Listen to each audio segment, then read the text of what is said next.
Pina Colada Smoothies. What we're going to do is we're going to start with 2 cups of frozen pineapple. Follow that with 2 frozen bananas. Then 1.5 cups of coconut milk. And 1/2 cup of ice cream.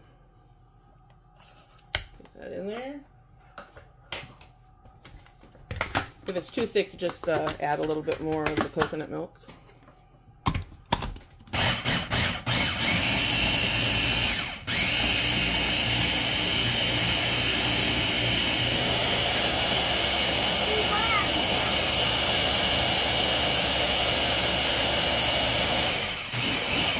Alright, I think we're there.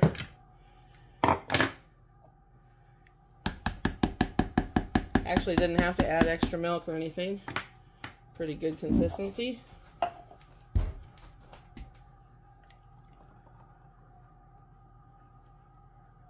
There we go. Pina Colada smoothie for you, and there's a screenshot of the recipe. Y'all have a great day.